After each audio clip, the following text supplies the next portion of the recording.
Hey, this episode of Industrial Talk is proudly brought to you by MD&M West and the incredible News and Brews team. MD&M West delivered big. MedTech, automation, packaging, plastics, and design all came together under one roof. The innovation, the energy, the conversation, it was everything that makes this industry extraordinary. I was on the floor capturing the stories, the breakthroughs, and the leaders who are shaping the future. Thanks for tuning in and celebrating the people driving industrial innovation. Industrial Talk, powered by MD&M West and the News and Brews team. Welcome to the Industrial Talk Podcast with Scott McKenzie. Scott is a passionate industry professional dedicated to transferring cutting-edge, industry-focused innovations and trends while highlighting the men and women who keep the world moving. So put on your hard hat, grab your work boots, and let's go. All right, once again, welcome to Industrial Talk. Thank you very much for joining the #1 industrial-related podcast in the universe that celebrates you industry professionals all around the world. You are bold, brave, you dare greatly, you innovate, you collaborate, you are solving problems each and every day. That's why we celebrate you on Industrial Talk. You are the heroes in this story. Once again, we are broadcasting from MD&M West here in Anaheim, and we're part of the News and Brews crew, and we're just telling the story about all the incredible solutions that exist out there in manufacturing. You walk the halls, and I'm telling you, if you're not here, I'm just advocating the fact that you need to be here. You need to be at MD&M West. And if you're not here at the MD&M West, you're not hanging out with the cool kids and you're not finding out solutions. So put this on your calendar. It's brought to you by those wonderful people at Informa. Make that happen, Captain. We have 3 individuals in the hot seat. We're going to go down the line. Brandon Neer, Tait Stensrud. Come on, tell me what the last name. Stensrud. And then Matt Redden. So going forward, let's just sort of make this a pact. I'm going to just call you from your first names and not really trying to muddle up the whole conversation with your last names.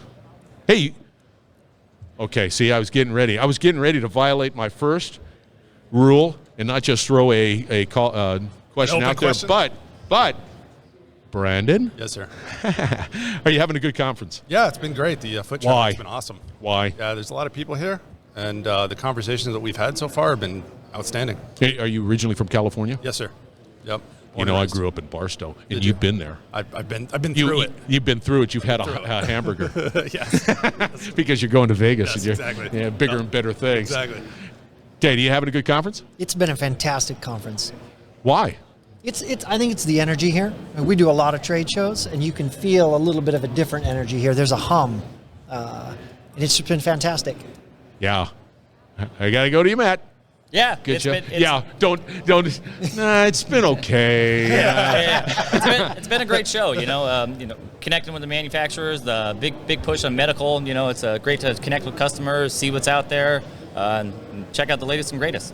I love it. All right.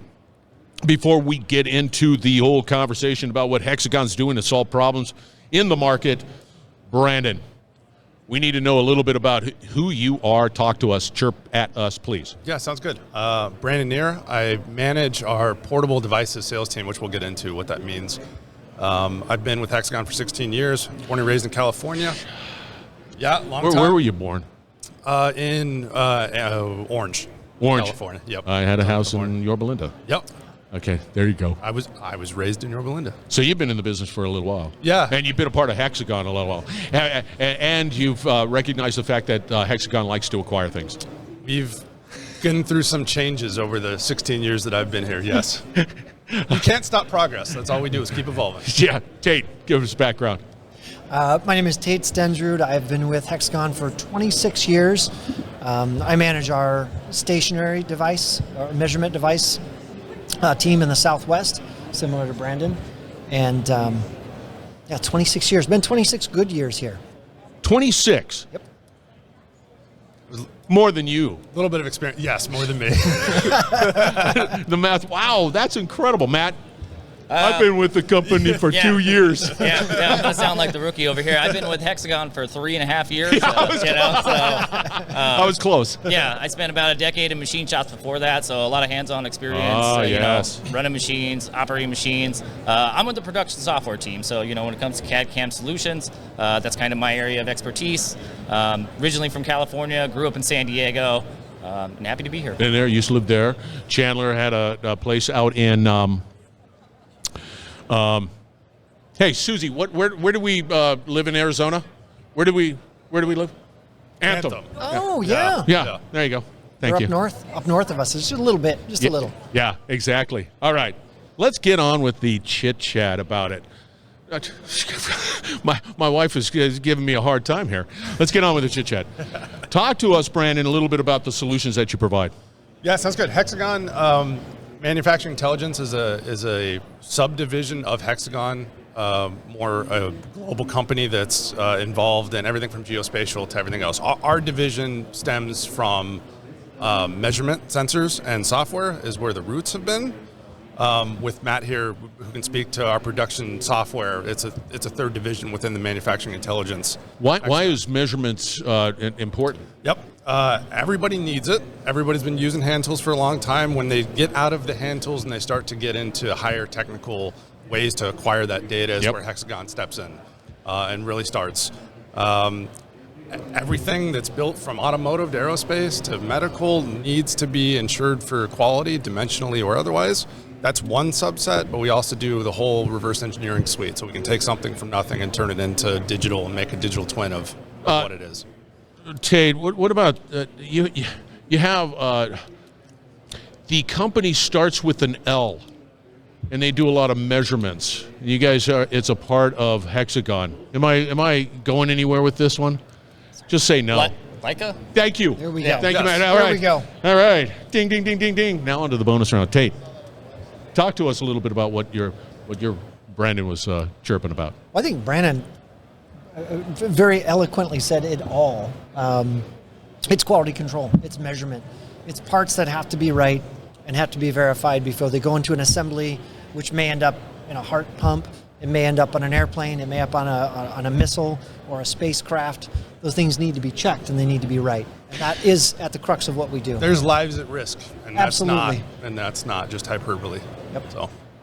Yeah, that's stressful, Matt. Jeez, Matt, is the solution on the? Give me an application outside of the fact of high, high quality, confidence, all of associated with that. Give me a general use case. Let's say a manufacturing line. Are you hammering on those parts as they come through? Tell me where you plug that solution in. Well, our solution is, one step behind that. We're actually part of the manufacturing process. So my division has a critical role in actually making the parts. So, a good example specific to this show would be some, with Swiss CNC machines, we're talking, bone plates, bone screws, surgical devices. That's kind of what the production software side of the business will help drive these types of CNC machines. And after we've produced the part, that's when it's going to kind of get handed off to the metrology guys who are going to inspect it, verify it, and make sure that it's to spec. But are you doing the CNC manufacturing? Our software drives the CNC. So we sell softwares to manufacturers that actually manufacture the components, in different types of industries, whether that's medical, aerospace, defense. Well, here's a funny thing. I will digress real quick. In my family, we had a couple of individuals. My brother-in-law had CNC shops. One of my brother-in-law, he just obsessed over CNC stuff, and he was manufacturing dental implants. And then he'd come in, it's like, see, look at this thing. It's a little dinky thing, but the precision was just off the charts. Absolutely. Hey, Brandon, tell me about a little bit about where you see it going. What's that future look like? For us, it really comes down to doing everything that we've done for the last 50 years, but doing it in a more automated way. So most of everything that we've done needs some human interaction, and we're really driving towards having full cycle automation.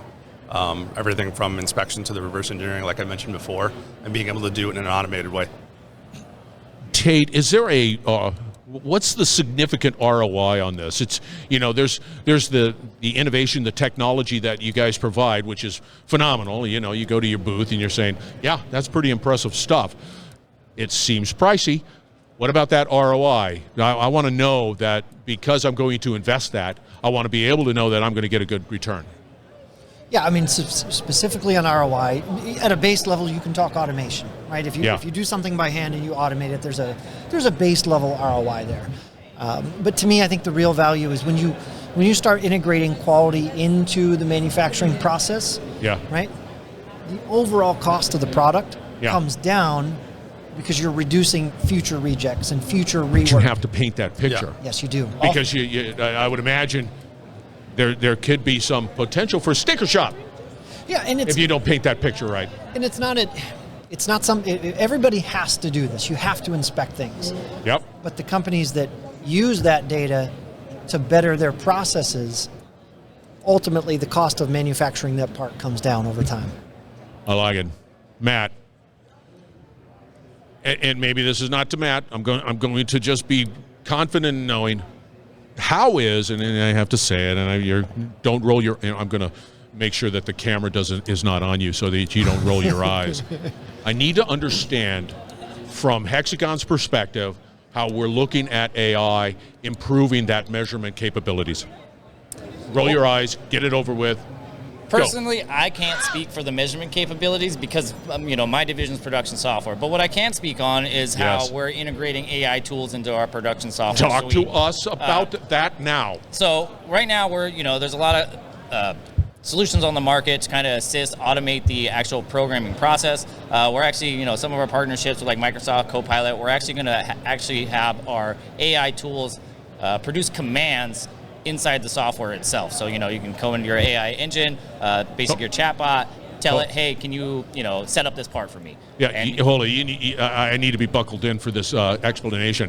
You just rifled off some stuff. Give me, lay it out in a way that it makes sense. So I'm an operator. I did this, and here's the AI. Blah blah blah. Help me go through that.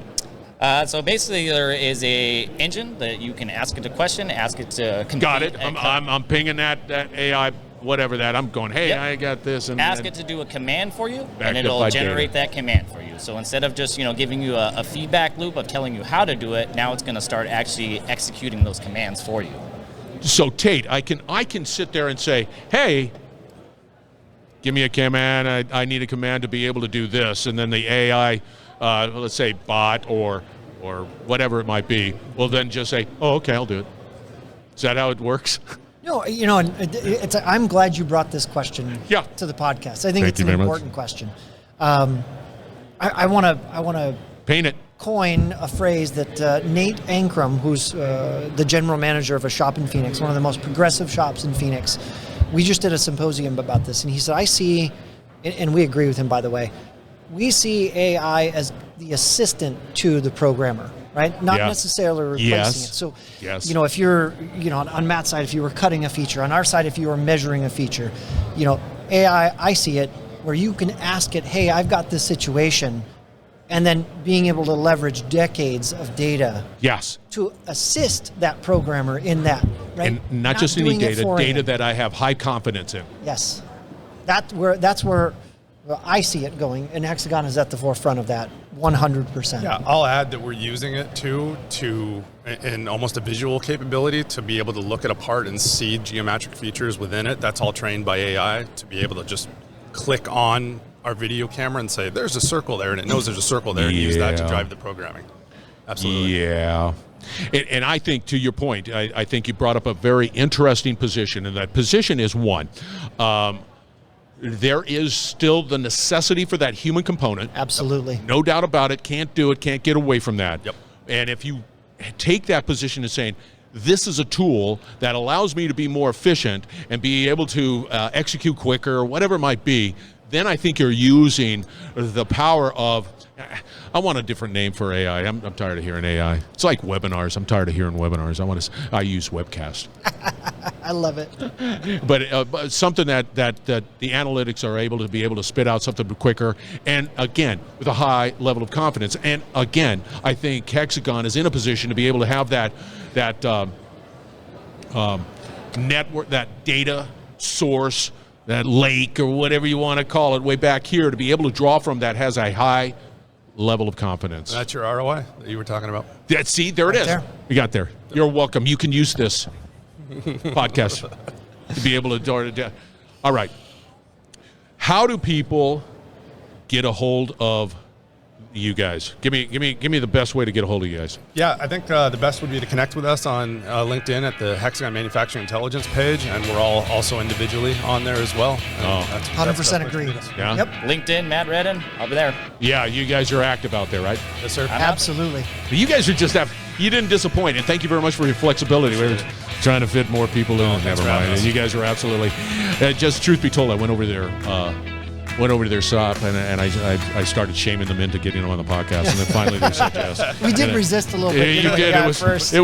It was agonizing, quite frankly. And you got to tell me, was it agonizing? Was the conversation? No, it wasn't. See, I don't know how to be able to do that. Nope. We're in booth 4001. Come see us. Yeah, see, there you go. All right, we're going to have all the contact information for these gents out on Industrial Talk, so fear not, please connect with them. You need these individuals on your team to be able to help you on your journey to be more efficient. That's what Hexagon is all about. All right, once again, we're broadcasting from MD&M West, News and Brews. You need to be here. If you're not, you don't get to meet these gents. So stay tuned. We will be right back. You're listening to the Industrial Talk Podcast Network.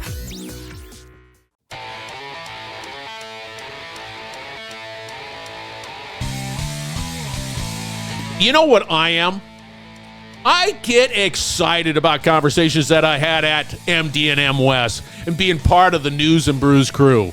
You go to this event brought to you by those incredible people at Informa, and you just walk around, and all you see is solutions, solving problems, solving challenges.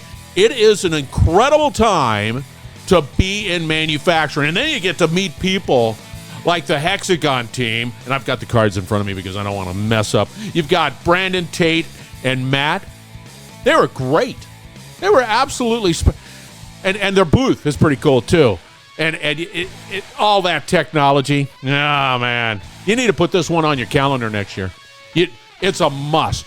And then part of your to-do list, your action plan when you go and walk the floors, is to look up the News and Brews crew. You will be dazzled.